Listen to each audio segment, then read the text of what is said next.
ಚಿಂತಾಮಣಿಯಲ್ಲಿ ಕಳೆದ 24 ವರ್ಷಗಳಿಂದ ಜಮೀನಿಗಾಗಿ ಹೋರಾಟ ಮಾಡುತ್ತಿರುವ ಚಿಂತಾಮಣಿ ತಾಲೂಕಿನ ಶಿವಾನಂದ ರೆಡ್ಡಿ ಸುಮಾರು ವರ್ಷಗಳ ಕಾಲ ಸೇವೆ ಸಲ್ಲಿಸಿ ಗಡಿ ಭಾಗದಲ್ಲಿ ನಡೆದ ಅಪಘಾತದಲ್ಲಿ ಅಂಗವಿಕಲರಾಗಿದ್ದು ಕಾಲಿಗೆ ತೀವ್ರ ಪೆಟ್ಟಾಗಿ ಸೇನೆಯಿಂದ ಕಡ್ಡಾಯ ನಿವೃತ್ತಿ ಪಡೆದ ಮಾಜಿ ಯೋಧ.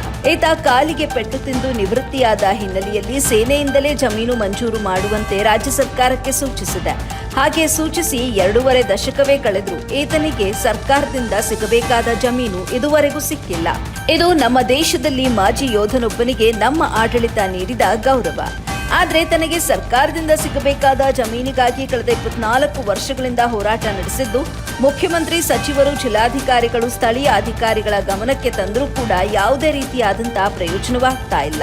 ಇದರಿಂದ ಬೇಸತ್ತ ಮಾಜಿ ಸೈನಿಕ ಇಂದು ಲೋಕಾಯುಕ್ತ ಅಧಿಕಾರಿಗಳಿಗೆ ಜಮೀನು ನೀಡಲು ವಿಳಂಬ ಮಾಡುತ್ತಿರುವ ಅಧಿಕಾರಿಗಳ ವಿರುದ್ಧ ಲಿಖಿತ ಮೂಲಕ ದೂರನ್ನ ಸಲ್ಲಿಸಿದ್ದಾರೆ. ಶ್ರೀಮಂತರಿಗೆ ನಗರ ವ್ಯಾಪ್ತಿಯಲ್ಲಿ ಜಮೀನಿರುವಂತವ್ರಿಗೆ ಜಮೀನು ಕೊಡೋದಕ್ಕೆ ಚಿಂತಾಮಣಿ ತಾಲೂಕು ಜಮೀನಿದೆ, ನನಗೆ ಕೊಡೋದಕ್ಕೆ ಜಮೀನಿಲ್ಲ. 2005 ಶ್ರೀನಿವಾಸಪುರ ಕಳಿಸ್ತಾರೆ, 19ರಲ್ಲಿ ಜಮೀನು ಕೊಡ್ತಾರೆ. ಇವಾಗ ಎಲ್ಲಿಂದ ಬಂತು ಅಂದ್ರೆ 19ರಿಂದ ನಂಗೆ ಇದುವರೆಗೂ ಕೊಡ್ತಾನೆ ಇದ್ದಾರೆ. 2022ರಲ್ಲಿ ನಿಮ್ಮ ಲೋಕಾಯುಕ್ತ SP ಸಾಹೇಬರಿಗೆ ನಾವು ದೂರು ಕೊಟ್ಟಾಗ 10 ಲಕ್ಷ ಡಿಮ್ಯಾಂಡ್ ಇಟ್ಟಿದ್ರು. ಅವಾಗ SP ಸಾಹೇಬ್ರ ಬಂದು 3 ದಿನ ಅರೆಸ್ಟ್ ಮಾಡ್ಕೊಂಡು ನಿಮ್ ಸಿಬ್ಬಂದಿ ಎಲ್ಲ ಬಂದು ಅರೆಸ್ಟ್ ಮಾಡ್ಕೊಂಡು ಹೋದ್ರು. 22, ಇವಾಗ 25 ಸರ್. 25 ಆದ್ರೂ ನಂಗೆ ಇನ್ನೂ ಕೊಡ್ತಾನೆ ಇದಾರೆ. ನಿಮ್ಗೆ ಲೋಕಾಯುಕ್ತ ಅವ್ರಿಗೆ ಕಂಪ್ಲೇಂಟ್ ಕೊಟ್ಟ ಮೇಲೆ 2 ಸತಿ ಮುಖ್ಯಮಂತ್ರಿಗಳ ಹತ್ರ ಹೋಗಿದ್ದೀನಿ, ರಾಜ್ಯಪಾಲರ ಹತ್ರ ಹೋಗಿದ್ದೀನಿ, ಅರಣ್ಯ ಇವರು ನಮ್ಮ ಕಂದಾಯ ಇಲಾಖೆ ಕೃಷ್ಣ ಬೈರೇಗೌಡ ಹತ್ರ ಹೋಗಿದ್ದೀನಿ. ಇನ್ ಯಾರ ಹತ್ರ ಹೋಗ್ಬೇಕು ಸುಮ್ಮನೆ? ನಮ್ಗೆ ಹಂಗಾರೆ ನ್ಯಾಯನೇ ಇಲ್ವಾ?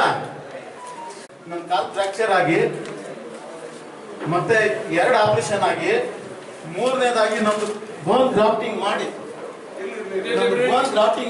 ನನ್ನ ಕಾಲು ಇವಾಗ ರಿಕವರಿ ಮಾಡಿರೋದು.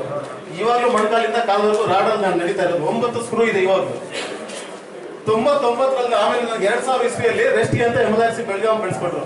2000 ಇಸ್ವಿಯಲ್ಲಿ ನಾವು ಕರ್ನಲ್ MB ರಾಣಾ ಅವರು ಒಂದಷ್ಟು ಜಮೀನು ಮಾಡ್ಕೊಳ್ಳೋ ಅಂತ ರೆಕಮೆಂಡೇಶನ್ ಲೆಟರ್ ಕಳಿಸಿದ್ರು.